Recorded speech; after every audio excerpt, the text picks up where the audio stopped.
Guardians, good evening.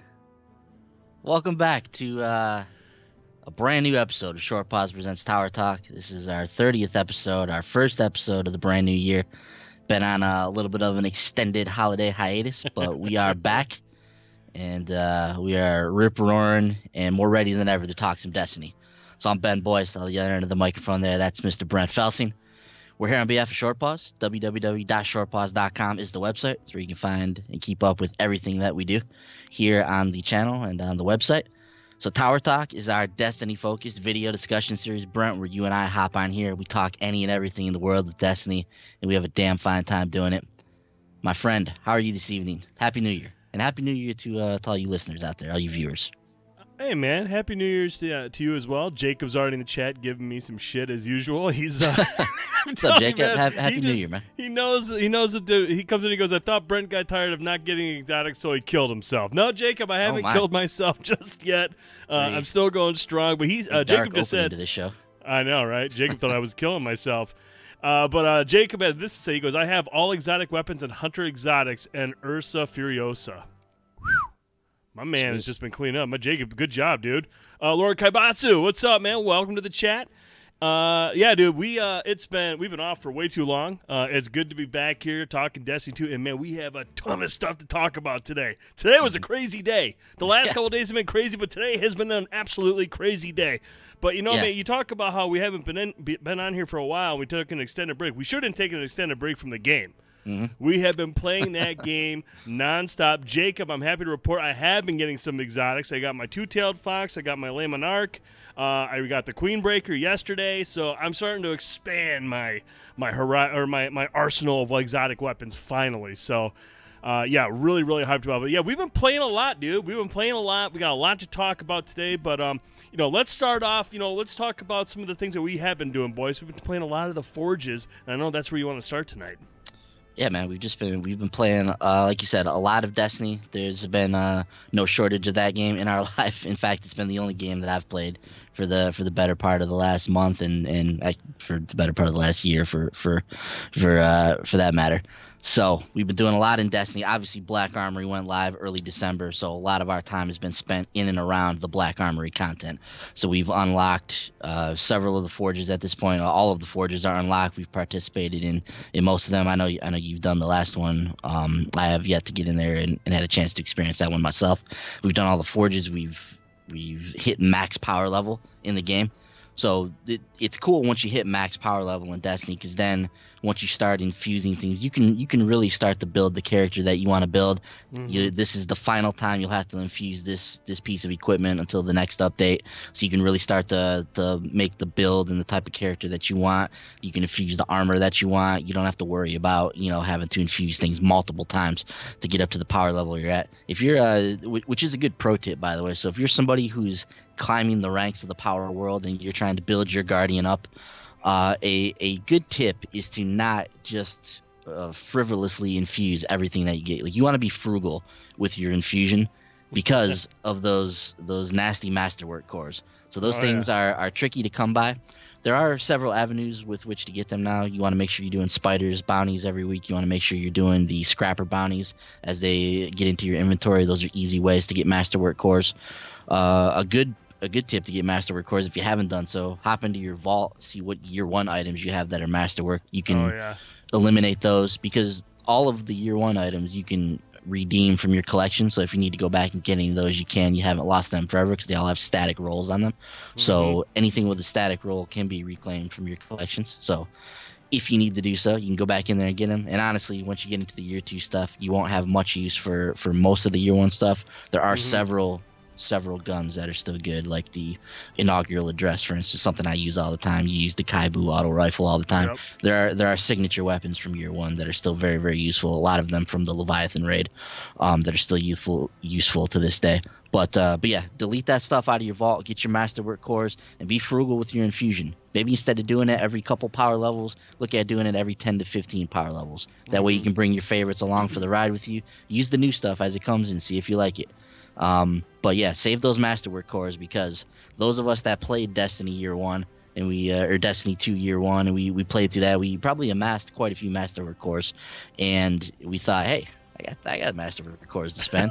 So you just start dishing them out, infusing everything under the sun, and then by the time you get to the second year here with Forsaken, and we're deep into the first piece of downloadable content, and we're out of masterwork cores now. So don't be like me. Be frugal with your masterwork cores on your ascension to 650. But that's my roundabout tangent of saying that we hit 650 power level. So that's been a lot of fun. We've done a lot of the endgame activities, Brent. Obviously, the forges are the signature endgame activity in the game right now, but we've got the Shattered Throne going on. We went in there and conquered that. It's something else we're going to have to do this week as well. We've got some unfinished business with that old Shattered Throne. So we'll have to make another appearance in there. Final step on our journey is to get this raid knocked out. So that's something that is very high on our to-do list, and I hope that we can tackle that at some point here soon. But you alluded to it, man. Lots of exotics dropping for us now. I mean, black talons, two-tailed foxes. I got the geomag stabilizers for the warlock recently. Super excited about that. The monarch dropped for you. I haven't got one to drop for me yet, but is looking forward to getting into that. Izanagi's Burden and Jotun are achievable through the Berguzia Forge now. So I mean, there's lots of stuff in the game, lots of stuff to do, and there's the mountaintop. We still have yet to kind of dig our teeth into that one, but there's no shortage of things to sink our teeth into as usual with Destiny. But yeah, it's just been a lot of playing, a lot of forging, a lot of exotic weapons added to the inventory, a lot of just building the character that we want to build now that we're at 650, man. And it's been a lot of fun, and it will continue to be a lot of fun here as we move through this new Black Armory content. Oh yeah! Big shout out to Fear the Beard and Herman. They're both in the chat. How you guys doing tonight? Herman. What's up, fellas? Yeah, man. You want to start with the forges? Should we talk about the forge? Or do you want to talk about the Niobe Labs first? Yeah, let's talk about the forges, man. Give me your skinny on the forges. As we were grinding through the forges, and when we first got in there, like, man, this thing is really tough. This thing's a lot harder than we thought it was. And we've been grinding away at it. We've been getting our weapons. I've gotten the bow, the hammerhead. I've got the Tatara gaze. The hammerhead. Can we just talk about the hammerhead for a minute? Oh, it's a beautiful weapon. Yeah, that's a hell of a gun. Man, if you get Rampage on that, which I got, and then if you can put like a boss spec on it. Once we got in, obviously the very first forge, the Volunder Forge, is not very difficult at this point, and even once they lowered the power, it became kind of easy if you had the right crew. And you and Frankie and I were playing the other night, and Frankie had finally got his well of radiance, and like we literally just eviscerated that boss in seconds. Once he popped that. And we had the hammerheads out with the boss spec on. I mean, we were just melting the boss there. Yeah. And they're incredibly challenging. They're fun, but for my money, out of the ones we've played, I feel like the Volunder Forge and the Izagami Forge. Izanami Forge. Those two are probably the easiest, I think. Those are the easier of the two. Go Phantom was always kind of tough at first, but the last one here that's out now, that one is actually pretty challenging at first if you don't really know what you're doing. But once we got the hang of it, the people I was playing with, we were able to get through it. And it's actually, man, one pro tip, and I mean, I'm sure there's other ways to beat it. But we had, when you die in the Berguzia Forge, you spawn up on a ledge that's kind of away from the battle. And once the final boss drop, which is a spider tank or a fallen walker, the walker has so many critical spots on it. If you have the worm and you're constantly shooting its legs, you're getting that ammo back. And then once he drops down, you're just constantly getting crit shots on his shell that opens. If you have two people with the worm and maybe another one with the well of radiance or somebody who can get down up close and do damage, you can melt that walker instantly. Yeah. The entire battle to get to the walker is very, very difficult. It's super intense, but when you actually get the walker out, you can melt him pretty quick. Nice. Yeah, just imagine if we actually had the catalyst for the Whisper too, like we're supposed to. Oh, we haven't done that yet. You have add box breathing into the equation as well. That makes things even nastier. Hell yeah. So yeah, I haven't even got to jump into that forge yet. Looking forward to doing that. At the end of this week, throughout the weekend, definitely want to get in there and experience that. Build some of these frames, work on some of these weapons. What's Ada rocking this week in her stash? If I remember correctly, she has the hand cannon, the assault rifle, and I can't remember the third item. Anybody in the chat know what Ada has? I know she has the hand cannon. She has the assault rifle. Maybe I don't think it's the sword. Might be the bow. Might be the bow again. Was it the bow? Okay. I can't be sure, but I know two of them. I'm pretty sure two of Yeah. them are the assault rifle and the hand cannon. Can't confirm the third item. It's not the furnace though. I can tell you that. Otherwise, I would have picked it up. I'm hoping that drops next week. Yeah, furnace was last week, so it makes sense that it wouldn't be this week. Obviously, it's a curse week in the Dreaming City as well. A lot of stuff going on in the Dreaming City, man. That's just a cool place to be. There's always something going on there, and every time we jump in there, Brent, we see something, and we're like, I don't know what that is or what that does or what that pertains to. There's always something lurking around in the Dreaming City there that kind of jumps out and surprises you. So that's always a fun place to go to. Definitely got to get in there. We've got some unfinished business with a curse-stricken Dreaming City that we'll have to get in there and do. First and foremost amongst that is the Shattered Throne and the Wish Ender quest and everything that goes into that. I believe there's something with Izanagi with the sniper rifle that has to do with the Shattered Throne as well. We'll have to look into that. One of the quest steps on it does require you to go into the throne to complete something, complete a task. Yeah, so we'll have to keep our eyes out for that as well.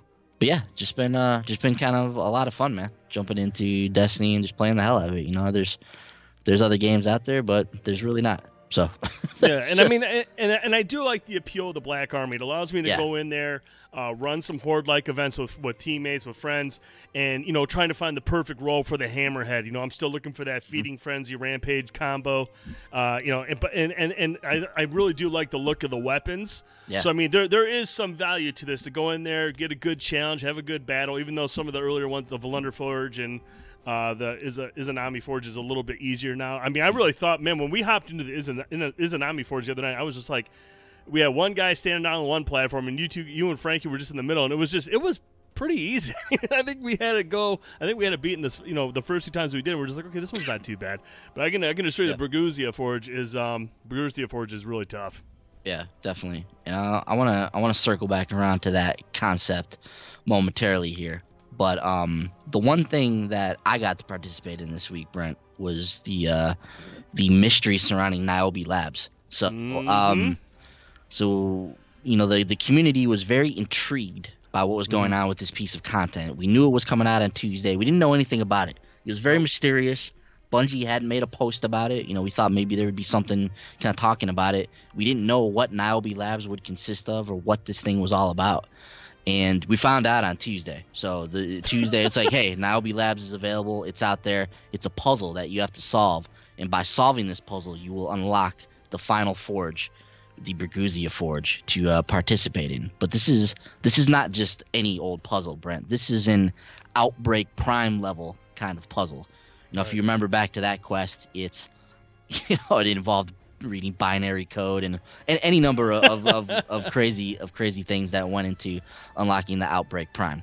So Niobe Labs is something very similar to that. It's a community-driven puzzle where the entire community gets together, they put their collective heads together, they all hop into the mega thread on Raid Secrets on Reddit, and everybody tries to add their 2 cents in and what's going on, and every streamer in the world's online. They're trying to figure out what's going on with the game. They're streaming, them trying to figure this puzzle out. So it's this big community-driven event, and it's very, very cool to see something like this take place. And people love this aspect of Destiny. There's no question about it.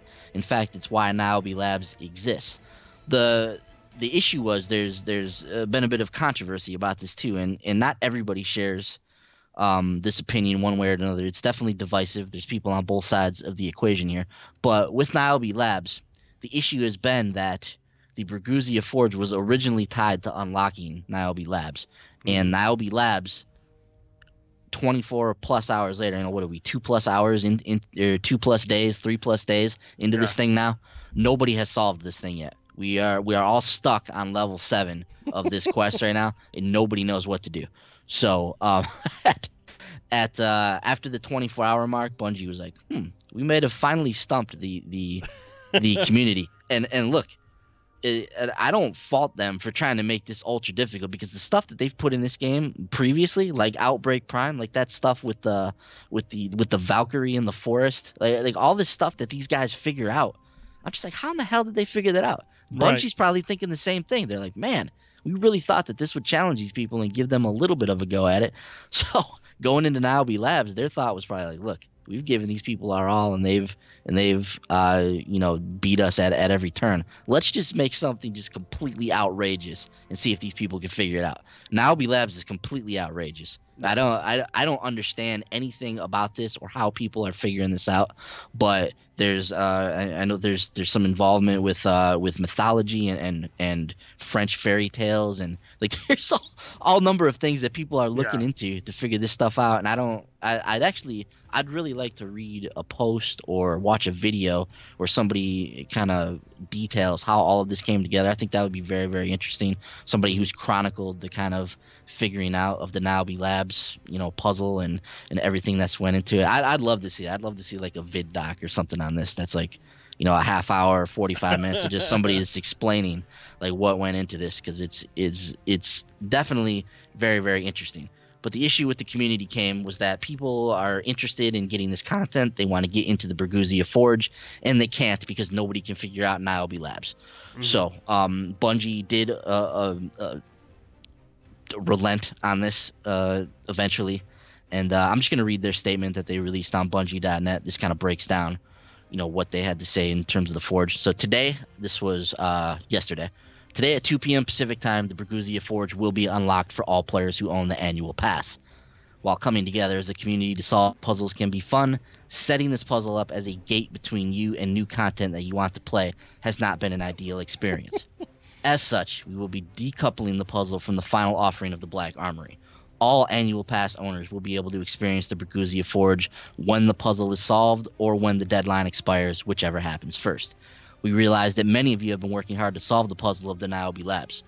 Whatever the outcome, it will remain open for annual pass owners who still want to test their problem-solving skills. There's a ghost and an emblem to earn as evidence that you completed the challenge. We love trying new things with Destiny, but we're also flexible enough to pivot when you point out room for improvement. We'll continue to monitor the conversation about this event and learn from your feedback as we create future content releases. Thanks for playing. Enjoy the final Forge. End quote. So I think that's a great statement. It's a perfect statement. It breaks down everything that the community was thinking in regards to this Forge.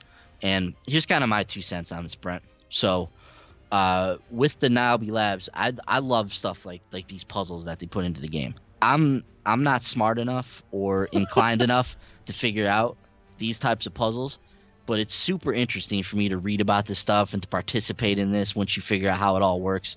Watching people discover like Outbreak Prime, like that was a super interesting thing and a really cool thing to experience.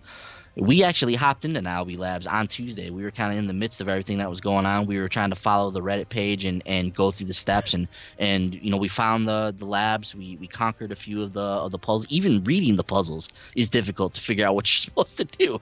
You're like, all right, you got to stand here and you got to shoot this thing. You got to spell this. There's a lot going on. Even if you're not the one that actually figured out what to do.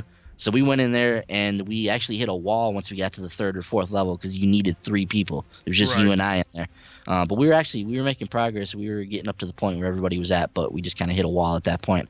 Had to call it a day. But I love stuff like this, Brent. And the issue is like Bungie alluded to here.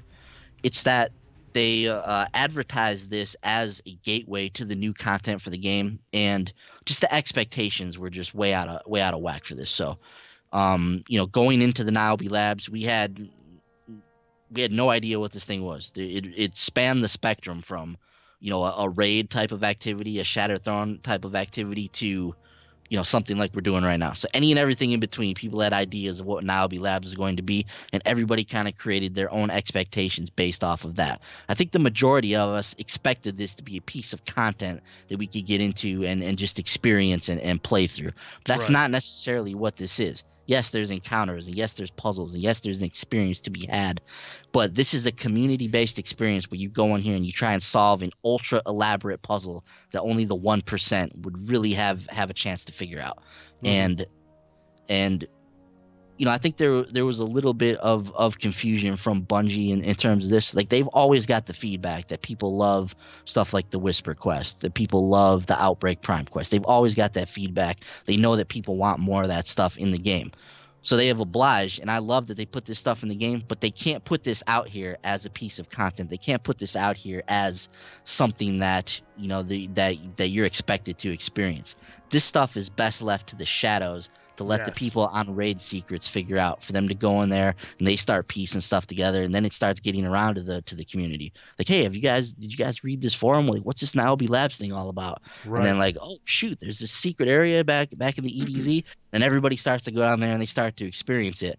But when you put this thing front and center and you're like, hey, everybody go out and solve this, it's not the same. It loses a bit of its mystique, and it can frustrate people who are experiencing something that they really have no business experiencing. So this is a puzzle that's only for a specific kind of gamer to figure out. So I think that's where the disconnect was with this. I don't think there's anything wrong with Niobe Labs. Like I said, I love that this stuff is in this game, and I love that Bungie continues to do this. I think a better thing to do would have been to make something with the Bruguzia Forge that was more like what we've already done with the other forges, some type of a quest that we could get into to unlock this final forge. Maybe a more elaborate quest. Maybe we have a more elaborate mission associated with it, because this is the final forge. This is, by all accounts, the most challenging forge. And maybe they do something like that. But then they leave the final pieces of this puzzle, because they've been sprinkling these boxes and elements of this puzzle throughout all the other forges. So a better thing to do would have just been to just release this forge like they done with the other ones, and then let the raid secrets guys kind of do their thing, and then they start stumbling across Niobe Labs and what this is all about, and not create those false expectations in the community. So it's not that Bungie was out here telling us this was going to be a raid, this was going to be this was going to be that. It's just a figment of what we've created, of what we know from Destiny at this point. And it's been kind of a theme of Black Armory as a whole, Brent. We've got to kind of retune or retweak the way we think about Destiny with Black Armory. We've got to rethink about the way that Bungie delivers content and what our expectations are for DLC with this game. We have to retune the way we think about how they deliver weekly updates to this game. We have to retune how we think about when they do stuff like Niobe Labs. So there's a bit of a learning curve on both sides of the equation, but Bungie hit it on the head here in their statement when they're like, look, we understand that locking the forge behind this was a mistake. That's why we've released the forge. But I hope that doesn't preclude them from doing stuff like this in the future. Right. So hopefully that's not too long-winded, but that's kind of my thoughts on it, man. Hopefully that all makes sense. What do you feel about all this? Before we get into it, I'll share a couple comments from the chat. Lord Kaibatsu said this. He said, as a guardian who's nowhere near Niobe Labs, the outcry was hilarious. They should leave the locked content behind raids, though, in 1 to 2 days tops. Fear the Beard said, I feel like this was going to happen all along. Bungie secretly wanted to see people go crazy, trying to solve something unsolvable like the secret room in Taken King raid.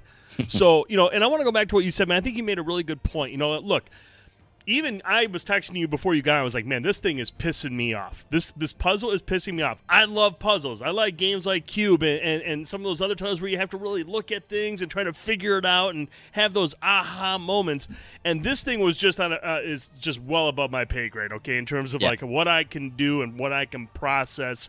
And, we're sitting there. You and I hop into there before we went over and looked at raid secrets, which, by the way, those guys are absolutely nuts. The raid secrets Reddit is absolutely nuts. Those guys are the smartest people on planet Earth. It's incredible.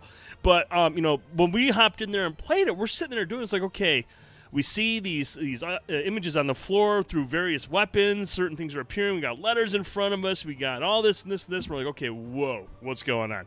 And so, before you hopped on, I was like, well, I'm going to run back to the other forges and see if I can find anything, in there. And I found the map thing, and I found, a couple other items. I'm like, this stuff's all really cool, but I don't see how this is going to solve what I saw in Niobe Lab. So you and I go back in there and we look at it for a little bit and we're like, okay, look, this is weird. Let's go into raid secrets. So we started looking at it and, we're doing the first step and it just occurred to me, I'm like, how the hell would anybody know to stand on this thing to shoot at that thing?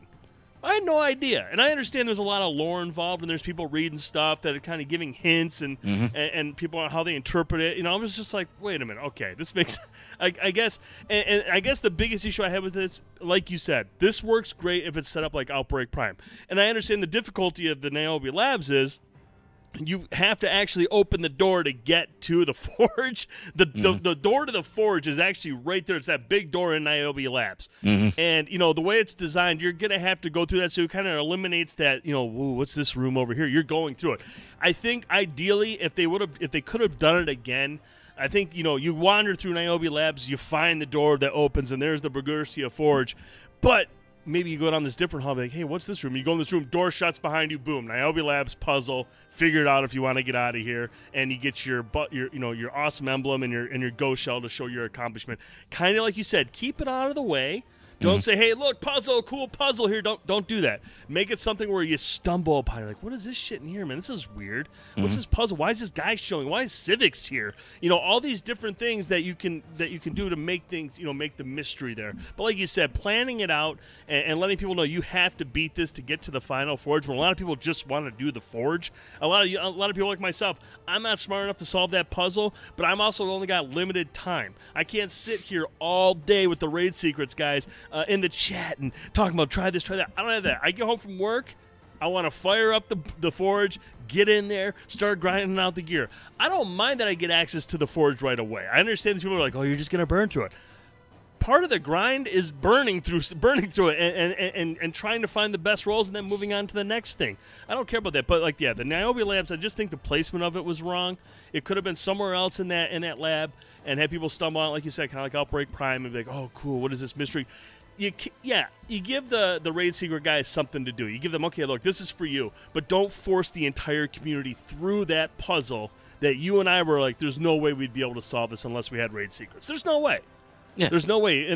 With the amount of time we have during the day, there's absolutely no way you and I would have ever solved that puzzle. Yeah, it wasn't meant for us. That's the right. thing. Exactly. It wasn't meant for the majority of the people who play this game. It was meant for the 1% of the 1%. Who can understand stuff like the things that go on raid secrets. And I think that's where the problem is. You don't want to have everyone have to go through that door. That's meant for those guys, and that's why you should keep that secret. Because I do like that. Outbreak Prime, I don't know binary code. I don't know any of that shit. No, I don't know that. But I like the fact that you barely know the alphabet. I barely passed Math 082. Yeah, Are you kidding me? Like, I'm supposed to know binary code? Z comes after Y. I mean, this is like uncharted territory. Shut up, man, you're mean. Fastback, what's up, dude? What's up, Fast? But yeah, I don't want to get off track here, but like, it's just, yeah, I like the idea of this stuff. I love the Niobe Labs. I think that's a great thing to have for that group. And, and like you said, that's a community thing. Those guys work on it, and they let everyone else know, here's how you get it. Cool, I can go in there and try it out now. That's awesome. But the fact that the Bergersier Forge was behind it and you forced the entire community through it, I think that's where the big problem was. Yeah, and it's a learning moment. It just comes from, like Bungie said, hey, we wanted to try something new. We wanted to challenge the community as a whole, and I think they wholeheartedly believed that people were going to figure this out because they always figure this stuff out. But for whatever reason, this particular puzzle is just fiendishly devilish, and it's just excessively difficult to figure out what needs to be done in order to get this thing knocked out. So. And the thing is, dude, this could easily be a precursor to what we're going to see in the Penumbra update. Could be, yeah. I mean, we know that thing is going to be full of mystery. It's going to be full of secrets. They're not going to tell us anything. So we could run into those same situations, and that's cool, man. I don't mind that. I think that's cool if they had those things in there. And maybe there's some that you and I can solve. Maybe there's some, we'll have to go to Raid Secrets and see what those guys come up with, because it's just fun as hell just to watch those guys do stuff, because you're like, you guys are incredible. You guys are the smartest people ever. Yeah, and I fully expect that kind of stuff to happen. Like, I fully expect us to span the gamut from, doing things like missions to stuff like the Niobe Labs to maybe something like the Whisper of the Worm. And I expect all this kind of stuff to be mixed into Penumbra. So super interested to see, of course, what that DLC will entail when it's all said and done. Yeah, it's just like I was saying, Brent, with this, I think this is a really cool thing, and I think, I don't fault Bungie for trying this. The fact is, they tried something new, it didn't work. Within 24 hours, they fixed it. So it was like, hey, we want to do this experiment with the community. Like I said, I think it turned out to be harder than they thought it was going to be for this community to figure out. I don't think there's any way they thought it was going to take people, 3+ days to figure this out and still not be there. So, it's just kind of a miscalculation on their part. They fixed it, and they'll learn from this moving forward. I think moving forward, this stuff will be in the shadows. This stuff will be the stuff that only the 1% of the 1% figure out, because, there's just we're just not smart enough for this kind of It's stuff. really that simple. I don't have that much time to sit down here and get a pen and paper out and try to put this stuff together. And I tip my hat to those who can solve. I think that's awesome. It's in there. Just don't make it the main gate for everyone to have to go through, because then that kind of deters that I can see why that would piss people off who have the annual pass. Look, I'm paying for this. I want to do the Forge.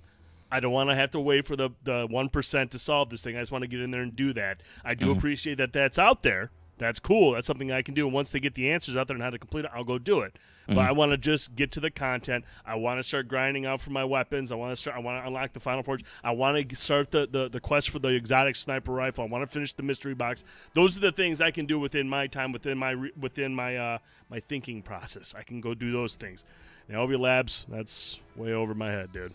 Yeah, and just to reiterate, man, a lot of this just comes down to expectations. Oh yeah, the expectations we had, and like I said, Bungie didn't tell us anything, so they just left it to our imaginations, and we know what happens with that.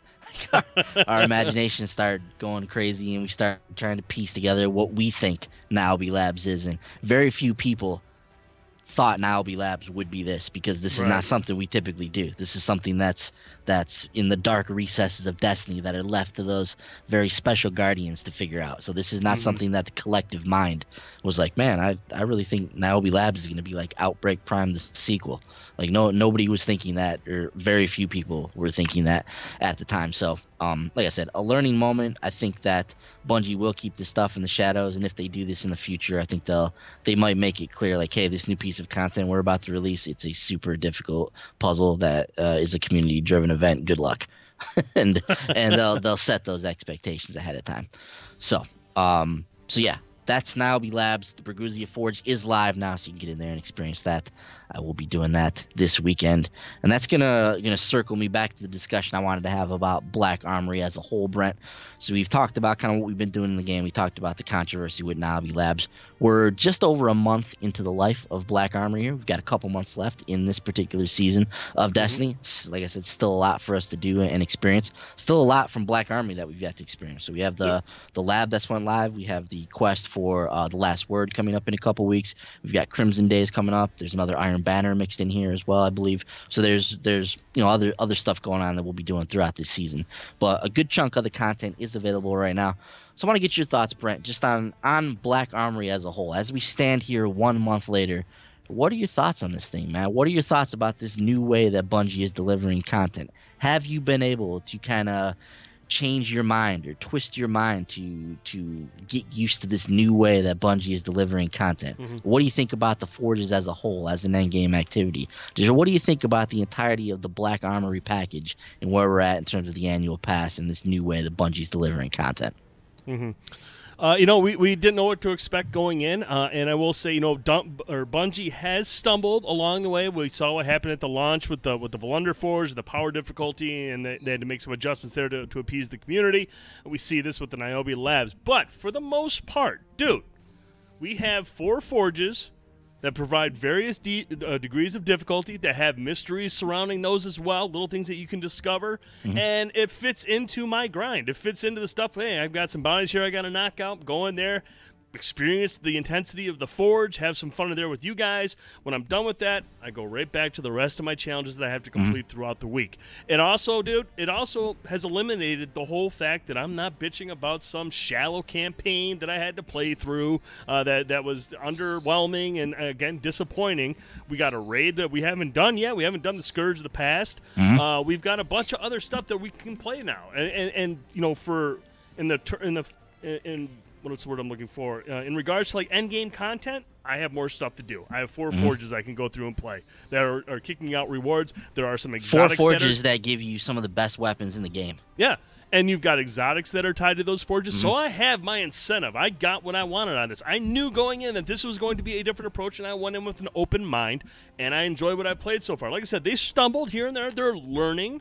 That's what they need to do. They need to learn. Okay, look, we need to make this a little bit more accessible at the start, have kind of like an intro to it, and if we're going to do something like Niobe Labs, kind of keep it separate from the base, the content that people are expecting, and learn from it. This is going to carry on throughout the years, all through the next year, the next annual pass, and Destiny 3. They're learning from it, and I'm cool with this. Like I said, we have a ton of crap we have to do. outside of like the Black Armory. You know what I'm saying? There's a ton of stuff I can do outside the Black Armory no right now that I shortage have of to stuff get to done. do. Yeah. Yeah. So I'm totally cool with it, man. Yeah. I've really enjoyed Black Armory so far, man. You know, a month into it, like you said, we've got 4 forges, 4 brand new endgame activities that are all part of a larger endgame activity that we can get into. And just Black Armory was touted as being all about the weapons, and they've delivered on that, Brent. They've given us an arsenal of weapons with Black Armory and with these exotics that are surrounding this release that are just awesome. These are some of the best weapons in the game. The Black Armory weapons roll with perks that you can find on no other weapons. Yep. They roll with abilities and things you can do that you can do with no other weapon. There's no other hand cannon in the game that has kill, clip, and rampage on it simultaneously, like the Kindled Orchid. Oh, and don't forget the Black Armory mods. Yeah, you got Black mods, Armory you gotta mods, work. brand new mods that fundamentally change many of the guns in this game, especially that rampage spec or that surrounded spec, which really enhance damage on the weapons that take advantage of that. Many of those are Black Armory weapons. So they've really beefed up our arsenal with this release. And from what I've seen of the Jotun fusion rifle and the Izanagi sniper, those things are destructive. And we must get our hands on those soon because they look like a lot of fun. I mean, I'm watching the Jotun just do tremendous amounts of damage in both PvE and PvP. I'm seeing the Izanagi sniper eliminate guardians in their super with one shot of that charge shot, which is awesome. Wow. So and this is something that is going to be. I'm just imagining dropping that well of radiance and popping in the Izanagi with a fully charged shot. Like, what kind of damage is that going to do on a boss? Like, could we just instantly melt a strike boss, for instance, in one shot? I don't know, but stuff like that is cool to think about. So the arsenal is absolutely amazing. We've got some really cool looking armor, I think, from the forges as well. I really like the armor set that comes out of the forges. And then we have all this, all this mysterious stuff surrounding the forges. You can say we have a brand new raid as part of this as well, which sometimes we forget about because we haven't done it yet. So we got brand new raids, and so there's a lot of fun stuff so far, a lot of fun stuff still to come. The community is extremely excited about The Last Word. When that thing comes out, there's going to be some palpable buzz with that thing once it drops. So so I've really enjoyed my time with Black Armory. Like you said, there are some stumbles, there are some things that they'll learn from, and if Bungie's shown anything over the last year plus of Destiny 2, it's that they're willing to learn and they're willing to fix and work towards fixing their mistakes to make this a game that the hardcore community, the community that loves Destiny, will be proud of and look to play every single day and be that hobby game that we want it to be. So like you said, that stumble with the power level at the Volunder Forge, they're going to figure that out. And now what you mentioned earlier about the forges being too easy, they're going to have to figure that out now too. So, a better way to do this may have been to make the Volunder Forge like an intro forge that gets you into the game and maybe is a lower power requirement, and then kind of make these things harder as you go along. Like the Bruguzia Forge should realistically be a 650 forge. It is. It is 650. It is a 650. Okay. Yep, it's 650. So that's good. So they've already done it with that. So the other forges, to my knowledge, are all 630. And they're all at the same power level. So maybe some type of a steady increase in power level would have been good for that. Some type of an intro quest, if not that, just an intro quest to get us into the Volunder Forge and teach us the ways of that. So I think they are going to learn from that. Maybe even having some type of a heroic version of the Forge that we can do now that we're at max level. That maybe gives us an enhanced chance to get a drop or something they can figure out. But being able to add stuff like that in there, would be great as well. Dark Shadow Wolf says, I don't think I can do any of them. Well, Wolf, I can tell you this right now. Whether you think you can or you can't, you're right. Just saying, bro. Thanks. Thanks. With that attitude, I don't think you can. How about them apples? What do you think about that? Now that we've finished the Henry Ford History Hour, we can get back to our regularly scheduled Destiny program. But Wolf, you are strong enough, dude. I was in there in Escalation Protocol with you the other day. You're strong enough to do the Forges now, so you can hop in there with Brent and I. We will take you through Volunder. We'll take you through Gofanon. We'll take you through Izanami. Probably not Bruguzia yet, but we'll get you to the other 3. I guarantee it. He says, "Thanks, Dad." Yeah. So yeah, so like you said, Brent, there's some stumbles, there's some things that that hopefully they'll learn from and they'll get better at. Obviously, we've talked extensively about the Niobe Labs, and yeah, I think there's a sweet spot with the challenge. And I feel like I'm constantly asking for a heroic version of things that we do in this game. So hopefully at some point they'll continue to bring these forges up along the way and give us something to do. Like the same thing with the strikes. The heroic strikes now are pretty easy for us now that we're at 650. I mean, hell, the Nightfall is easy for us. We just absolutely assassinated that thing the other day when we did it. So it is cool, though. I tell you, it is cool when you jump into that game and you're like, I really feel powerful right now. Oh, yeah. Like, you can feel your Guardian just becoming just a beast full of light and powers. Like that's one of the things that I think Forsaken maybe has delivered even better than some of the other Destiny content we've experienced in the past. Just that feeling of growing in power and becoming a badass Guardian. So so there is that, but yeah, they do need to work on some of the challenges and things like that. But all told, Black Armory's been a lot of fun so far. Really looking forward to doing the rest of it. Really looking forward to doing the raid at some point. That's at the top of my must-do list here in the near future. So that's kind of what's going on in the world of Destiny, the game. But outside of Destiny, the game, oh boy, we got ourselves hit with a whopper today. So man, a lot of you listening to this program are probably waiting for this part of the show. But we are going to discuss the big news today that Bungie and Activision have parted ways. And the biggest part of all this, though, is that Bungie has secured the publishing rights to Destiny. Destiny will be coming with them as they split from Activision and go back to their status as an independent publisher. This is big time news, Brent. I want to read the statement from Bungie right now. If I can get this pulled up here. In a blog post titled "Our Destiny," it reads as follows: When we first launched our partnership with Activision in 2010, the gaming industry was in a pretty different place. As an independent studio setting out to build a brand new experience, we wanted a partner willing to take a big leap of faith with us. We had a vision for Destiny that we believed in, but to launch a game of that magnitude, we needed the support of an established publishing partner. With Activision, we created something special. To date, Destiny has delivered a combination of over 50 million games and expansions to players around the world. More importantly, we've also witnessed a remarkable community, tens of millions of Guardians strong, rise up and embrace Destiny, to play together, to make and share memories, and even to do truly great things that reach far beyond the game we share, to deliver a positive impact on people's everyday lives, of course, through the Bungie Foundation. We have enjoyed a successful 8-year run. That when you read that, 8 years. It's been, 8 years. Wow. And would like to thank Activision for their partnership on Destiny. Looking ahead, we're excited to announce plans for Activision to transfer publishing rights for Destiny to Bungie. With our remarkable Destiny community, we are ready to publish on our own, while Activision will increase their focus on owned IP projects. The planned transition process is already underway in its early stages, with Bungie and Activision both committed to making sure the handoff is as seamless as possible.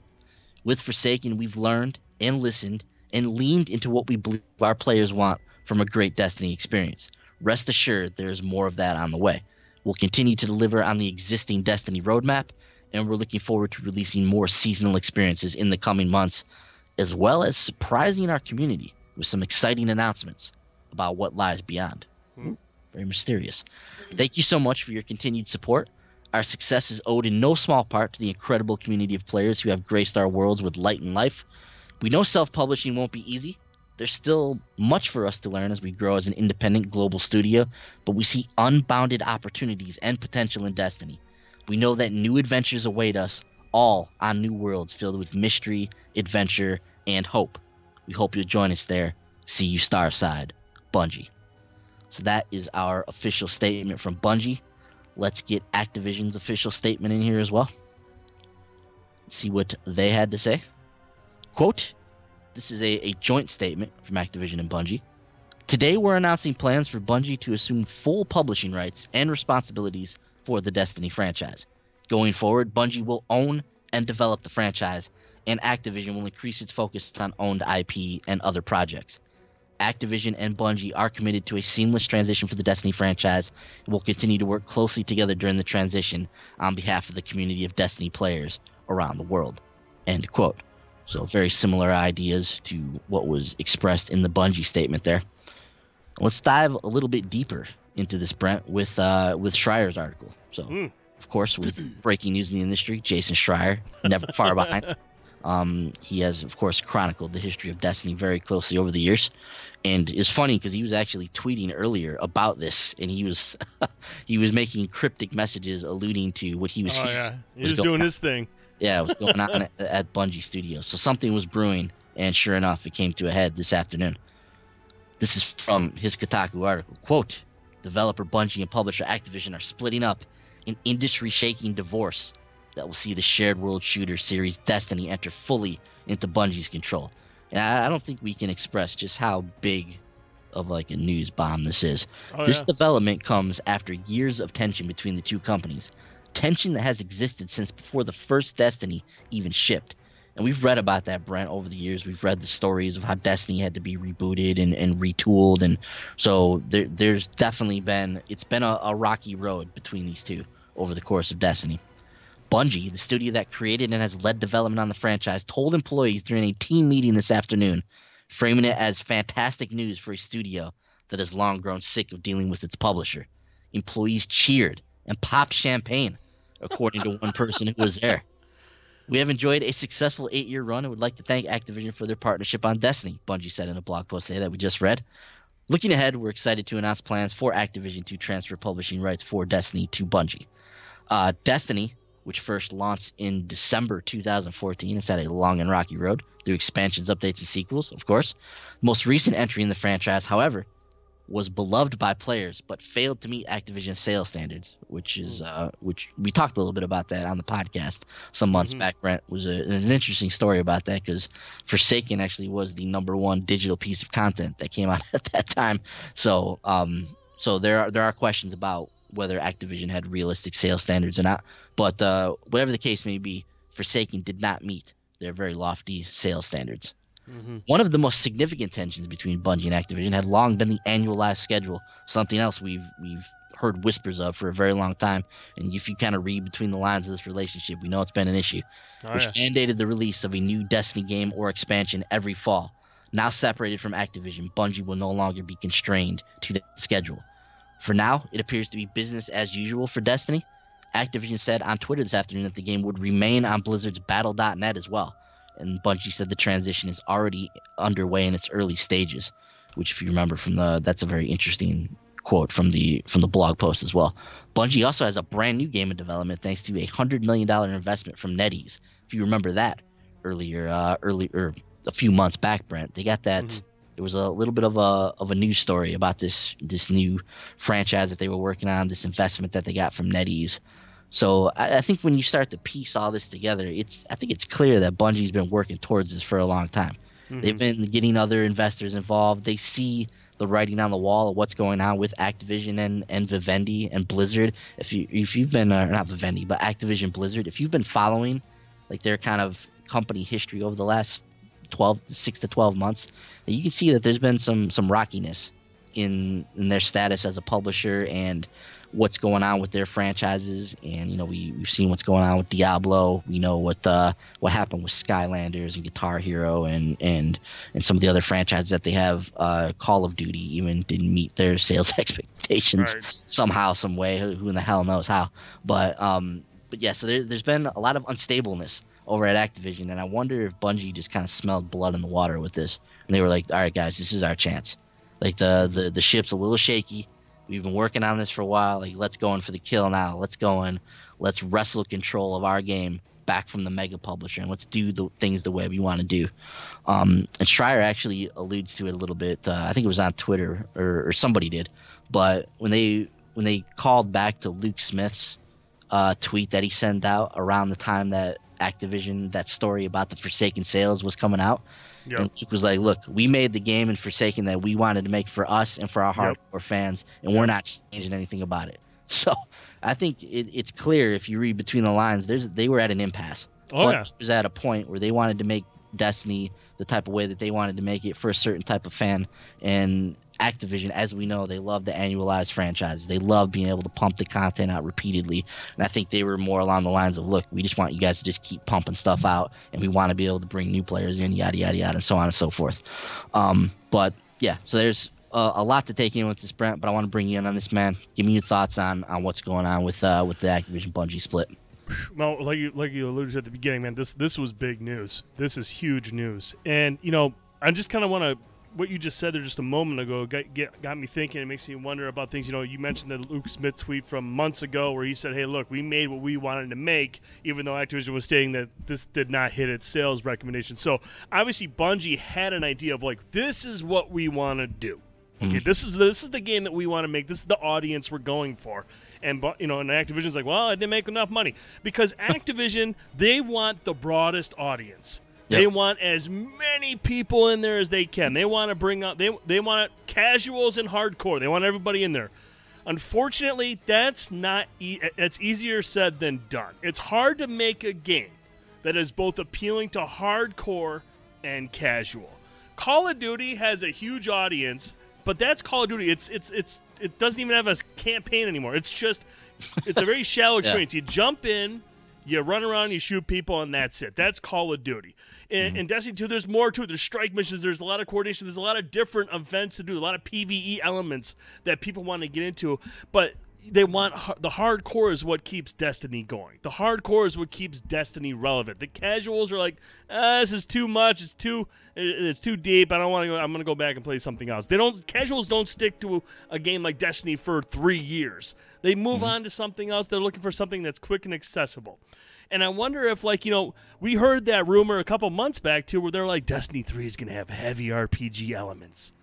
Okay, now look, I like RPGs, you like RPGs, but let's be honest, RPGs are not a huge hit with casuals. RPGs, as successful as they are not Call of Duty. Okay, they don't hit that level because that's a more broad audience. That's geared towards millions of people. RPGs, I don't want to say are niche, but they're aimed at a smaller audience. And when I'm sure when Activision, if that rumor came out and that was true, Activision was probably like, look, dude, this is not a game that's going to meet our sales expectations. This is not going to. So, I mean, yeah, we can say Bungie might have smelled blood in the water, but maybe Activision's like, look, dude, yeah, we'll let you have the IP because this isn't anything we want to be affiliated to. Not for as much money as we're going to pump into the marketing. And if you're going towards an RPG setup, which I'd be cool with, I know you'd be cool with it. We love that nitty gritty stuff, and we would love that from an online shooter. More RPG elements. That'd be awesome. I'd be cool with that. And so I can't help but wonder, maybe Activision's like, yeah, you know what? Look, you guys want to make this. We tried getting you guys to make this game and it didn't sell. Let's just be done with it. You guys go make your game now. And we're starting to see that. Forsaken, right here in this comment, this is from the Bungie post. With Forsaken, this is after they said we're leaving Activision, we're done. With Forsaken, we've learned and listened and leaned into what we believe our players want from a great Destiny experience. And Luke Smith said it. We made the game we wanted to make, and Activision said this didn't make enough money. It's right there, dude. Bungie knows what the hell they want Destiny to be, and they can only make it if they're by themselves, if they're independent and they don't have the influence of Activision. Yeah, and you wonder just what exactly Activision was pressing them for. Like, was it Eververse? Like, was it trying to make sure that there was this very large microtransaction presence? Was it just the pressure to do a new release every single fall, to have something big that they could release for this game, and maybe sometimes release something that they weren't ready to release? Is that I'm sure this is all probably part of it. There's things going on behind the scenes that we won't know until somebody like Schreier does an expose on it. So gets his next book out. Yeah. So there's a lot that goes into it, but like you said, dude, it's clear that this has been a troubled relationship, at least from the get-go. And I feel like we've had hints of maybe Activision trying to dig their claws more and more into Destiny and kind of get their way with it. I feel like if that's been kind of like the whispers in the shadows. If you kind of read between the lines, you follow this game with any degree, it seems like that's the way Activision's been going. And yeah, like I said, if you just go and just read about what's going on with Activision right now, like they're trying to find ways to cut costs and stabilize their business, and they're looking at cutting things out that they don't need. And at the end of the day, when they look at Destiny, like, yeah, they could have tried to wrestle rights to Destiny away from Bungie, but at the end of the day, like who is going to work on Destiny other than Bungie? Like who can do what Destiny is other than Bungie? Right. Exactly. For sure, yeah. they have their studios that are helping make it, but they can't sustain this game on their own, right? No. TFX God has a question. What about Phil Spencer and Bungie flirting on Twitter, saying they look forward to working with each other? What do you think that means? I don't think it means anything. I think it just means Phil Spencer is saying, look, you're independent now. We're not going to be working with Bungie or with Activision on any deals or anything like that. We'll be working directly with you. Same with Epic. Epic said that to them. Congratulations, you guys. Can't wait to see what you're working on. PlayStation said it as well. Everyone's saying it's because they're independent. So I don't think it Yeah. means anything. They're independent. They'll be working directly with Xbox, Nintendo, whatever they do, whoever they work, they're going to be working directly with them. When Sony, for example, when PlayStation worked out that deal where they got the exclusive content for 30 months, that's between Sony and Activision. That's where the deal comes in. It's not like Sony went to Bungie and said, hey, we want to keep all your stuff on our system. That all goes through Activision. That's all work done with Activision. And so now that Activision's out of the picture, Bungie will be working with these publishers directly. So that's why Phil says, looking forward to working with you. That's what he means. I don't think there's any like underlying like winks or anything like that. No, Bungie, they've already done the Microsoft experiment before. They're not going to go back and be bought by Microsoft again. So they've already done that. I think they're going to test the self-publisher water, and that's going to be an interesting thing, Brent. Is Bungie going to fully self-publish this game? Like, are they going to be the single driving force behind this, or are they going to have to find a partner to help publish this game at some point, just to publish it? Obviously they'll still retain the rights and everything that goes into the game, but are they gonna have to bring in somebody else? That's gonna be interesting to see. Obviously Destiny is a ginormous game at this point. It's a AAA game in every sense of the word. So for them to go independent and be an independent AAA publisher, that's a hell of a task, man. Yeah, with everything that goes into this game. And that's what a lot of developers on Twitter have been saying throughout the day. Like, hey, look, it's really cool that they have control over their destiny going forward. But TFX said, I was thinking maybe Phil is working on getting Destiny on Game Pass. I think that's totally a viable thing. But again, Destiny 2 is still a part of Activision. That's still they're securing the publishing rights going forward. But Destiny 2 will still remain on Blizzard. I mean, it's still going to be a part of Activision. They're not going to remove the Activision title from the opening of it. That's still a part of their product. But going forward, the Destiny IP will be from Bungie itself. But yeah, I do. I mean, that's something that Phil would have to work out with Activision and say, hey, look, can we get this on Game Pass? I think that's totally something that they could possibly work out. Yeah, so with that, Brent, how do you envision this working? Like, do you see, like you said, Destiny is obviously, and Destiny 2 and Destiny 2 Forsaken are obviously published by Activision at this point. Do you see, like, part of this deal that they eventually just wrestle that away from them, and maybe we see something like, what game was it? Hitman, I think it was, where you log into that and the square is no longer there. It's just IO Interactive or whatever. Like, do we see that happen? But wasn't that after the fact though? After everything had come out? Or... Yeah, the game was already out. So, do we see that with Destiny? Do we see this final piece of content in the fall come out, and then the game just simply goes back over to Bungie? Obviously we don't know how this works, and that's where we would want to see the actual deal. Whatever. Yeah. I mean, I don't know if we'll ever be privy to that information. I don't know if that'll ever be made public. Yeah. But we'll have to wait and see how that works. I mean, that's a good point. I didn't think about that. That maybe they do remove the Activision brand from the logo from the boot up sequence. I have no idea. But I don't think that it's too far off to think that Destiny would show up on Game Pass though. TFX. Sorry. That was my final answer. I don't think it's too hard to believe that would happen. Yeah, that's not out of the realm of possibility at all. That something like that would happen.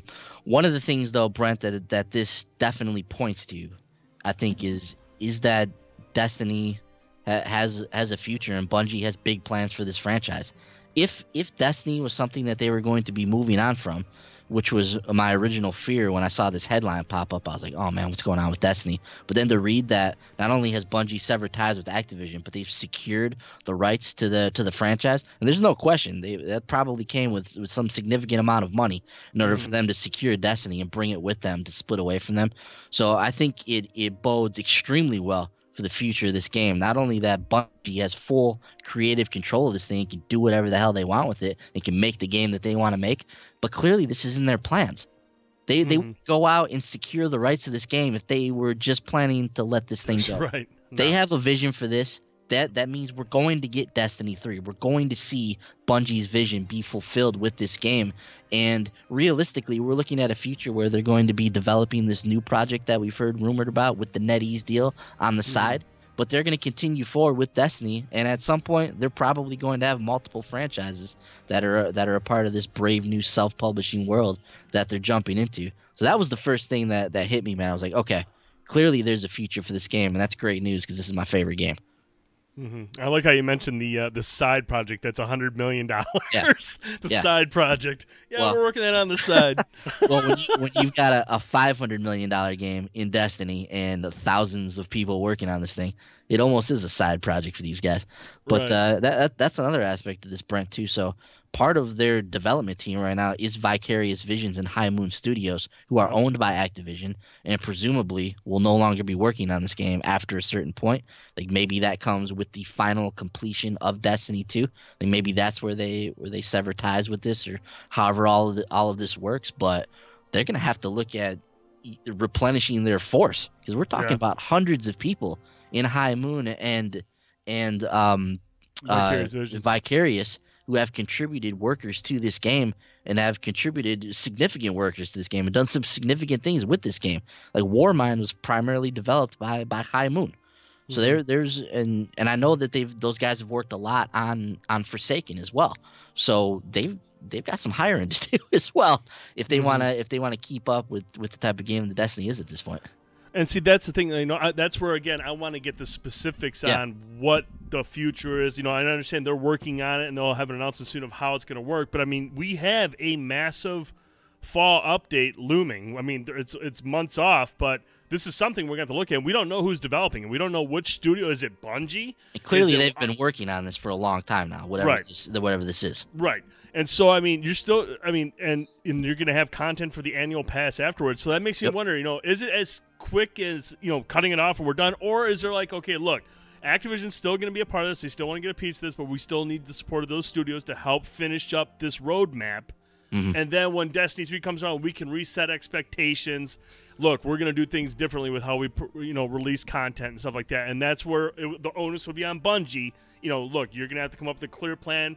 Think about, do you have enough people to do this? But, I mean, that's why I want to know what the specifics are of this deal of them parting ways. Is this going to be, look, as soon as this is done, Activision, you don't have access to our studios, you don't have access to any of this stuff, or is there going to be like a grace period between the fall expansion and maybe, whatever the annual pass of next year would consist of? Yeah. And what do you make of in the Bungie statement where they allude to, like, this is happening now? Like they're talking about like the beginning stages of this divorce are already in progress. Like, what do you make of that? Like, is this maybe happening sooner than we think? Yeah, I mean, to make that statement, you're letting people know it's going. It's going. I mean, it obviously doesn't say we're trying to get this shit done really quick. It's just, hey, look, expect this to be wrapped up fairly quickly. And again, like I said, I want to know what the underlying agreements are going forward, and I'll be really surprised, because then I'm going to be wondering, okay, yeah, we have one more big fall update, but then if Bungie hasn't expanded, Bungie is now used to having these other studios helping. This is how they've been doing stuff. And so now if you remove those from the equation, what does that do for future content for Destiny 2? I'm not even worried about Destiny 3. Destiny 3 might be an extra couple of years off now if Bungie has to just work on that themselves and make the game they want to make. Destiny 3 might be further off than we think. Yeah. I'm curious now what's going to happen with content for Destiny 2, especially if Destiny 3 is pushed out further. Are they going to have enough people, a big enough studio that can keep that Destiny 2 fan base going until D3 comes out? I think there's a couple possibilities we could look at here. One could be what we were alluding to before, where maybe the conclusion of this deal or the finishing of the divorce process between Bungie and Activision is the end of Destiny 2. That's after the fall update. That's after whatever expansion is a part of that update. That's prior to us getting into Destiny 3 or whatever. Like maybe this is a long, slow grind, a long, slow build to the end of this relationship, or this just ends now or ends sometime soon, and possibly with the end of the annual pass, that once Penumbra finishes up, like maybe that's the end of this relationship, and then moving forward that it's all Bungie from there. And I think something that they're looking forward to, Brent, is being able to release these things on their own time, is being able to do these expansions and do things the way that they want to do it. Maybe Destiny 3 isn't even a part of their plans. Maybe their plans moving forward are, we want Destiny to be a platform. We want to continue to build on this game that we've built, which is what a lot of us thought was going to be the case with Destiny 1, right? We thought that was just going to be a thing that just carried on and they just built, but they had to rebuild things with Destiny 2 and they kind of had to start from scratch. So a lot of all of that content from Destiny 1 is no longer accessible unless we go play Destiny 1. And obviously they've brought some of that into Destiny 2. But, do they just build on the platform of Forsaken? Like, is that the move going forward? Whatever the case may be, it's their call now. They can do whatever they want with Destiny. They can make it the way they want to make it. And I'd be shocked if a part of that wasn't like, look, let's take our foot off the gas. We're trying to release a huge piece of content every fall. Let's experiment with ways that we release content. Let's just keep cranking out annual pass type of content every single week. Or like going to the or Rainbow like Six that. Siege version, like style, just like Maybe, look, keep this same platform and just reiterate on. I think the only thing with that is, I mean, with next gen consoles coming, I mean, you're gonna want to have you're gonna have to have a bigger version of the game for those consoles. I mean, you're gonna have to see some kind of a step up, and I think that's where Destiny 3 would be a better fit than just carrying it over to the next gen console. I think a Destiny 3 would be a better fit for that. Yeah, I mean, and to be frank, I like the way that they're doing things right now. I like having the big releases in the fall, and I actually like the idea of the annual pass, at least from what we've seen so far with Black Armory, and stretching out this stuff over the course of the year and giving us new things to look forward to and building on the end game. I think that's a good move, and to have a big sizable piece of content every fall that builds on the lore, that builds on the story and all that kind of stuff, like that stuff is exciting, and I hope that they continue to do that moving forward. It just depends on what their vision is for that, which we don't know at this point. But I personally like that, man, and I would love to see what they do with Destiny 3. And you would think that something like Destiny 2, maybe they built it to be scalable and it's easy to work that over into the next gen. Don't really know, but yeah, but I would love to see a big like Savathun release in the fall, and then follow that up with Destiny 3 at sometime in the future after that. TFX got a question: do you see Epic swooping in and stealing future Destiny releases from Steam? I think it has to be on Steam for it to be stealing from it. But no, I don't know if, I mean, it's got I'm not really sure. Go ahead. Battle.net factors into that at some point, right? Do they have to wait to get it off there? It's some kind of an exclusive deal right now on there, so we'll have to figure out when the ink dries on this divorce, like what that entails. But they got to get it off Battle.net first before they start putting it on other stuff.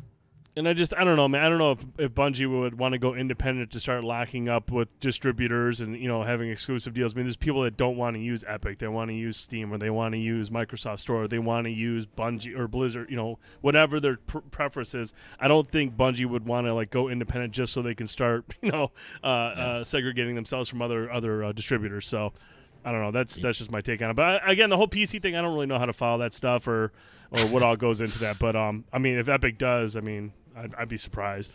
The PC gaming storefronts, that's a whole that's nother a whole nother video. That's a whole nother video for another day. But Brent, I want to narrow in on this statement one more time before we finish up here. With Forsaken, we've learned and listened and leaned into what we believe our players want from a great Destiny experience. Rest assured, there's more of that on the way. We'll continue to deliver on the existing Destiny roadmap, which, by the way, Deej retweeted again today. He's like, look, this is still our plan moving forward. Rest assured. And we're looking forward to releasing more seasonal experiences in the coming months, as well as surprising our community with some exciting announcements about what lies beyond. It's that last bit there, Brent, that kind of tweaks my my nose hairs a little bit. So, as well as surprising our community. Now, if you read that sentence, you can take it one of two ways. They talk about releasing the seasonal content in the coming months, and is it in those same coming months we're going to be surprised with exciting announcements about what lies beyond, or is this a whole separate thing? Like, are these surprise announcements into the future at a to be determined time? You get what I'm saying there? I do see what you're saying. Like, you can take that sentence in a couple different ways. It's not crystal clear. Yeah, I'm not even sure how I would take that one, but when you mention it that way, I mean that could mean we'll get these announcements during these months coming ahead, and it'll be interesting to see. And I mean, it makes sense. I mean, we don't know what the fall holds, so I mean that would be an exciting announcement talking about the next big fall expansion. That's very what they could be alluding to there. Yeah, I mean, we've got to learn about that at some point, and this question is not going to go away, which is why I'm bringing it up, because with the news of this split, and with the news of the future of Destiny being secured by Bungie and them being able to do what they want to do moving forward, this is going to be a constant question from the community.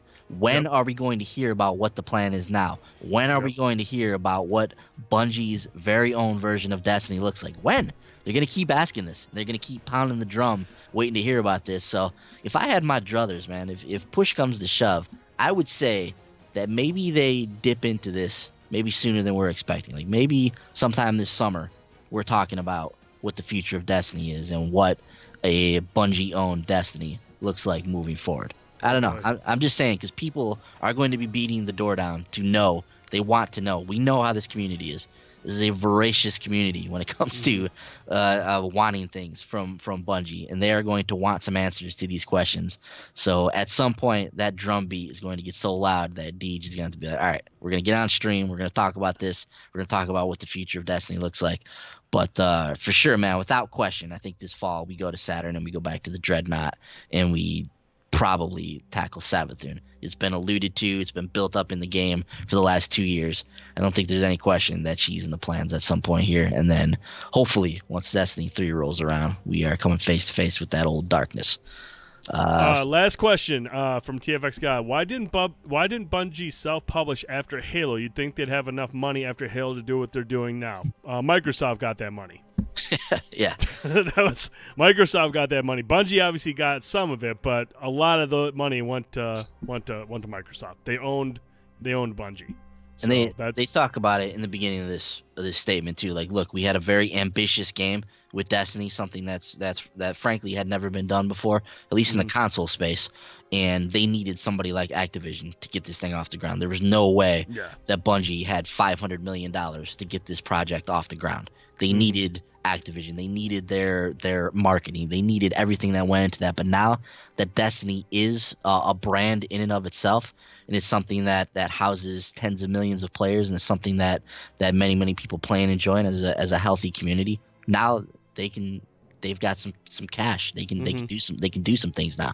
And and make no mistake, this is a risk for Bungie. Oh yeah, this is a big risk, but it's one that can pay off big time if they do it right. If they're able to handle the marketing and they're able to get their heads around that and get a good marketing team in place, this could bode well, very, very well for Bungie. But make no mistake, this is a risk for Bungie.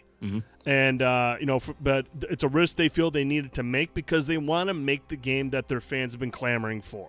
They're tired of making the mistakes. They're tired of the turbulent development cycles. They're tired of dealing with all that bureaucracy. Crap. They're tired of dealing with Activision and dealing with the publisher. They want to handle this internally and do what they want to do. Dude, look, how bad do they want it? Jason Schreier's report. Employees cheered and popped champagne, according to one person who was there. Yeah. So they're excited, man. They're excited. They know the risk, but they are going to get to make the game that is going to keep people invested from launch until whenever the hell the next one comes out. They're going to make the game that Activision said doesn't sell enough. They're going to make the game that they learned from Forsaken and take all the things that work there and create what they want to create. It's a risk, but it's a risk that could bode very well for them. Yeah. And as a Destiny fan, Brent, like, this is... like, you can't take this as anything but exciting news, right? Oh, yeah. To have Destiny in the hands of Bungie And I just go back to that, man. When they severed ties and they were like, we're bringing Destiny with us, that to me just says everything. That says everything about the future of this game. They are invested in the future of Destiny. They have plans for what they want to do with this thing moving forward. And I'm incredibly excited to see what a Bungie self-published Destiny looks like moving forward. Could be exciting. Yeah, and obviously at first not a lot's going to change, and in the long run maybe a lot doesn't change. But there's enough tweaks here and there with the formula or what they're trying to do with the game that they put their own stamp on it as a self-publisher. And that's just exciting, man, just to see my favorite game in the hands of the developer and only the developer. It's like we talk about a lot of these independent games, Brent, that we play on like the Tuesday Night Indie Spotlight and these things that are made by small teams or by one person sometimes, and just the agency that they have over their game. They literally control everything. That's Bungie now, just on a much grander scale. They control every aspect of this game. Whatever community feedback they want to implement, there's no like, hey, let's go to Activision and talk about this first. If they want to do it, if the community's clamoring for it, hell, let's just put it in the game. It's our game now. Do whatever the hell we want with it. That's exciting, dude. That's really, really exciting. Like you said, it's exciting times for them. Obviously, they're thrilled about it. And, yeah, let's see what happens now. And like you said, they're going to have to start answering some questions at some point. We want to know what you're going to do with it. You're excited about it. We want to know what your plans are going forward. And hopefully we'll hear about it sooner rather than later. That drum's going to be getting loud, boy. I'm telling you. It sure is. It sure is. It's going to doom, doom, doom, doom, doom, doom. It's going to get to a point where that thing's just beating. And they're going to have to come out and talk about it at some point. But, yeah, so while all this is going on, Deej was like, hey, no TWAB today. We'll have that tomorrow. So this week at Bungie will be released tomorrow. And I know you're busy tomorrow, Brent, but depending on what happens in this week at Bungie, I wouldn't be opposed to getting back on here over the weekend. And if there's some big stuff in there, this is the first post of the year. Yeah. So I anticipate them talking about a decent amount of things, probably alluding to what's going to be in the big update at the end of January in terms of sandbox changes and other things that are going into the game. I'm quite sure that's going to be a part of the post, and maybe what we can expect moving forward with Black Armory will be in there as well. But depending on what's in there, I wouldn't be opposed to getting back on here over the weekend with you and seeing if we can hash out a bonus episode of the show for everybody. Yeah, for you viewers out there, if you're watching it live or if you're watching it on demand, just follow us on Twitter at The Short Pause. If we do, if there's enough on the TWAB and we think there's a lot to talk about, we'll be back this week and we'll do a quick bonus episode to kind of cover the TWAB and see what plans they have for us with this annual pass. But yeah, definitely follow us on Twitter at The Short Pause, and you'll get your info when we plan to go live if we do. Yes, this is our first video of the new year. We're back in the swing of things now, so Tower Talk will be here every Thursday night, typically after This Week at Bungie, although this week a little bit different, obviously, with the things that are going on. So we'll be on here to talk all the news, what we're doing in the game, any controversies and things that are swirling in the community. It's all on the table here on Tower Talk, so we're looking forward to having another year of shows. The Tuesday Night Indie Spotlight will start back up again soon once the release calendar kind of kicks off. I don't think anybody's released anything yet for the year, so we're still waiting. We have games coming out next week. Yeah, we have indie games that are getting back into the swing of things. Yes, we're getting back into the swing of things. The Spotlight will be back soon, and we'll have other streams and things going on. So fret not, the channel will be back up and running here now that the holiday hiatus is over. But yeah, Brent, a super exciting episode of the show to start off the new year. So a lot of good things to talk about. Really excited about what's going on in the world of Destiny. I'm very intrigued about the future of our favorite online shooter here. Anything else you want to get off your chest here, man, in this inaugural episode of 2019? No, man, I'm ready. I'm ready to see where we're headed to next. We got the Drifter coming up, and we got Penumbra just Drifter, sitting in the distance, teasing us, man. So really excited for it. But big shout out to the guys in the chat. Herman, TFX God, Fear the Beard was in there. Lord Kaibatsu, Fastback. We had Flair on there tonight. Really appreciate you guys stopping by. There was some spirited conversation going on in there earlier. And seriously, you're the reason we love doing the show, to have you guys in the chat talking Destiny 2 and all that jazz. So really appreciate you guys. One thing from Fear the Beard, got my EP shotgun, by the way, so Lord Pick doesn't need to carry me anymore. There we go. Fear the Beard's locked and loaded with the Aikilos. That's awesome, dude. Good stuff. But no, seriously, thank you guys so much in the chat. We really appreciate your support. You guys are awesome. We love to have you here every Thursday night, baby. Yeah, had Jacob in there as well. So lots of lots of fun to be had in the chat. Definitely, I echo Brent's sentiments. Appreciate you guys being here for the show. So other than that, that's gonna do it for us in this first episode of 2019 of Tower Talk. So if you like what we do here, subscribe to the channel, leave a comment, hop into the comments live. We, like Brent was saying, we'd love to have you guys on the show here. Definitely subscribe to the channel, hit the bell so you always know when we go live and you never miss an episode of Tower Talk. Occasionally we'll have a bonus episode, or the show will slip to another day if there's other things going on. So just, if you always want to be in the know, just hit that little bell. You'll always know when we go live. Leave comments, like, share the video, do all that kind of stuff. Bring your Destiny friends into the Tower Talk world. We want them here. We want everybody partaking in Tower Talk, and this is really just about us expressing our joy for this game, a game that we love to play on a daily, weekly, monthly basis, and we love sharing this kind of stuff with you guys. So we want as many people to participate in and partake in Tower Talk as possible. So tell your friends, tell them to come on over. We love to have them here. Follow us at the Short Pause on Twitter. Like Brent was mentioning, you keep up with everything that we do there. I'm at Piccolo930. Brent's at the Dude 1979. So you can find us there as well. But that's going to do it for us. Brent, thank you for the spirited discussion on tonight's episode. And we'll see all you guys Starside. Thanks a lot for stopping by. Have a good evening. See you guys.